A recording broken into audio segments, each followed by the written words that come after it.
So what's up? How we doing today? We're going to take a look at the Reba jam and some improv tactics. So what that is, we're going to look at the tactics, these strategies that can be underlying with this particular style of jam. We're going to look at a little bit the notes and the key, but mostly focusing on these different strategies, these, again, structures underneath what's going on. And I've got a practice backing track that I'll put a link at the end of this video and in the description down below. You can try out all of these ideas yourself. And the way I've structured this is 3 parts, and I'm going to play along with the track myself with some ideas, and then we're going to break down what it is. But before I talk about what it is I'm doing, I want you to just listen to the first one and just listen and watch and observe and draw your own conclusions and think about what I'm doing, and then we're going to go over it. So first, let's give it a listen and see what's going on.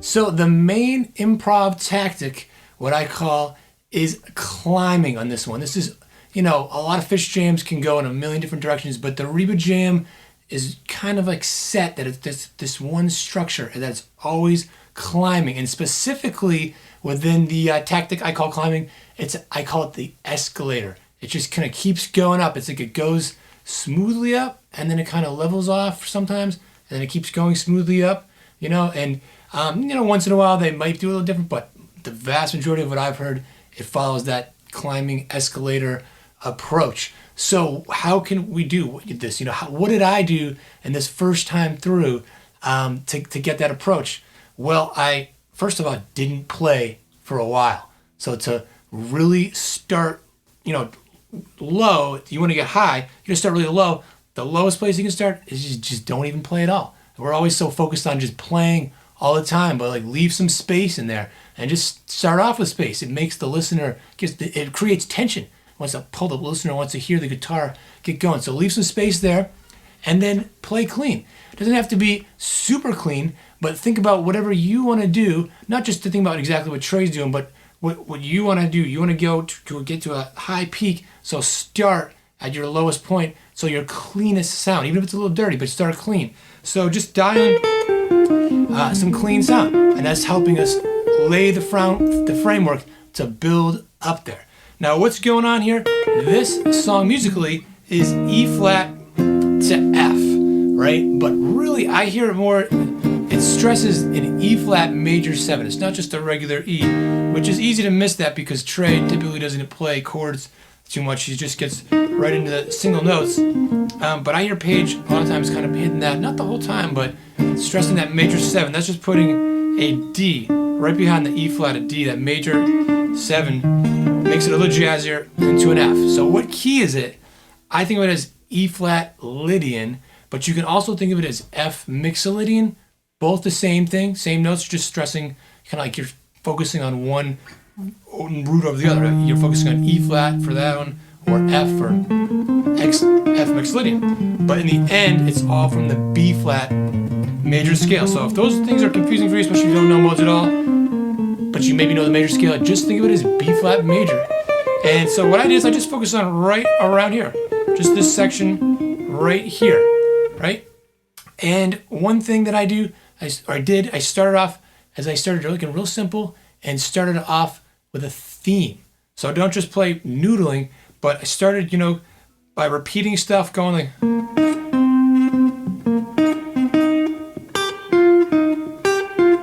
something like that, So come up with a very distinct melodic theme and just keep repeating it and building off of it and repeating it in different places. So if you're going like that, and then there you go, you can see that's the same kind of idea.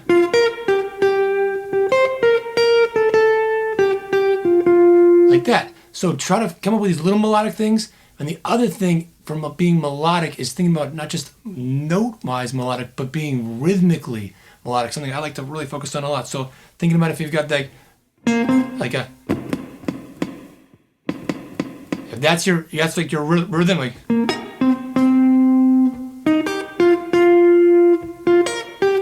then maybe the fourth time. So I repeated that 3 times, had a little melodic idea, repeated it higher up, the same rhythm, higher up again, same rhythm, and then resolved it down there. And that's another thing to focus on, tension and release. And there's so many ways we can do that, but that's a great, we're going to get into some more ideas for some tension and release. But that's how we keep interest. We don't just kind of flounder around noodling. We want to keep build tension, but you can only build it so long. You got to release it, build it. And again, overall, we're building it more and more. That's how we get that climbing escalator sound. So the one other thing here too, before we look at the second stage, is arpeggios. So again, if you're thinking about E flat, major 7, and F, I think I threw in an arpeggio, something like this. I'm not going to go over all these notes like I often do in videos, but just again, more of the ideas. And then I was playing on F, so that's another way of adding some different sounds with the notes and getting melodic, is playing some arpeggios. So think about, you get the mode and some arpeggios, and this is one that Trey doesn't really play outside the scale too much. He's not like really taking it out there. He does it, gets maybe a little out there through different approaches, but not note-wise. So think about all those things and what you can do with it. But let's check out the second one, observe what's going on, and we'll dive into what's happening.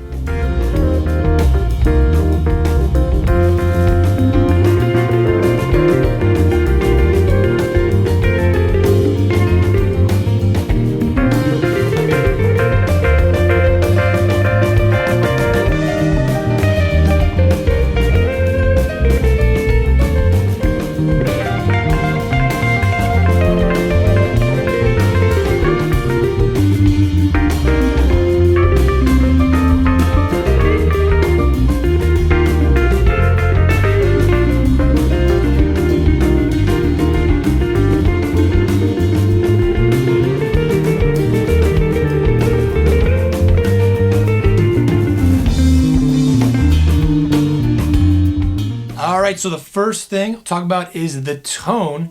I am playing now a little dirtier. So the way I've got 2 distortion pedals. I use the Wampler pedals, and I just have one for a slight distortion and another one for a lot more. And then sometimes I combine them stuff. So I just throw on that light one, and that instantly just brings things up and takes me up to the next level. And then I also am playing a little higher. So the first time, just to keep it simple, just playing this position right around here, but now just up to the next hand position, and not moving it out, just keeping it easy right in there. So up another position, bringing it up, brings it up, throwing on that distortion, that brings it up, and then really emphasizing that tension and release more, and by just really amping it up. So like more, flurries of notes, like, and then followed by longer notes, and then repeating stuff too, even just like simple something like that,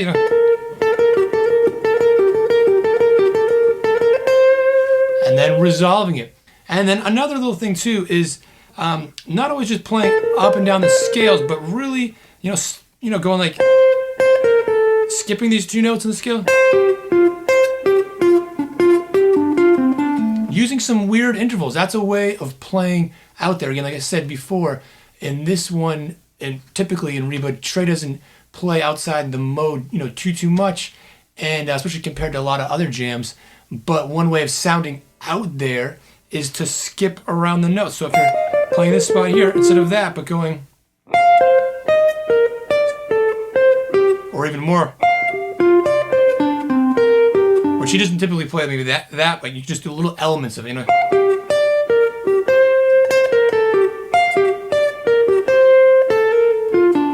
little things like that. So messing around with those shapes, and if it's something that's new to you, it takes a little while to get it under your fingers and get it in your ears, but the more you do it, the more it will really kind of open things up. So let's check out the third one. again, listen, watch, observe, and then we'll wrap it up by looking at what kind of tactics are going on there.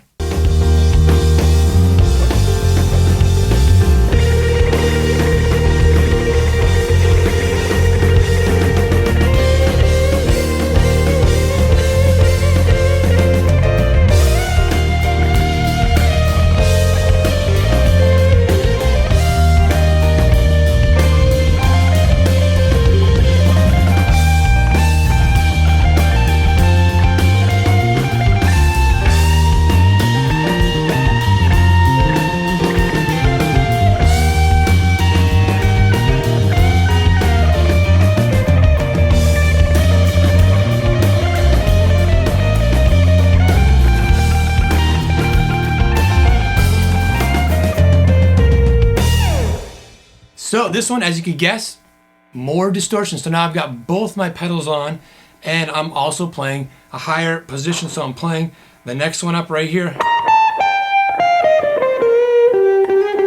And I'm starting off, I think I was starting off with this, so running this B flat, right? And just doing this thing, called tremolo picking. So just really just getting that going. So really, again, the whole idea of tension release, but amping it up even more. So playing faster, even more repetitive, and then having even more longer notes and space between, and then just going back and forth. And even between the faster and the longer spots, switching between that, sometimes even faster too. So it's like everything's just getting more and more ramped up. The band behind it is getting more and more ramped up, and energy's going up. So try that. You can even move it fast. You don't have to stay on one note. Or back and forth, that kind of stuff. And then really letting it go. And if you get, a lot of compression and a lot of distortion, you can get those notes to sustain. Also, gotta get some vibrato to really let it rip. And then one of the really big things is to know your peak spot. I read this article one time, or an interview in a jazz magazine with Pat Metheny that really changed how I thought about improvising and jamming. He was talking about how he likes to start off an improvised solo by knowing kind of what he's going to do, and then knowing what he's going to do at the end too. And it's like he said he doesn't always know how he's going to get from point A to point B, but he's got point A and point B either set in stone or kind of roughly in his head. And that way it gives him more confidence, so he doesn't end up kind of falling flat on his face. And I've always liked that. So this one, I think Trey very often ends up on the high B flat. So know that before we could have started with this to go from the beginning. Know that you're going to start. This is your target note. Everything you're doing, start maybe down low, is going to lead up to this note. It doesn't have to be right at the end. You could be hitting it a bunch. That's what he did, and actually I was doing that example too. And but know that that's the peak. I think I was doing some bends too, like this, bending.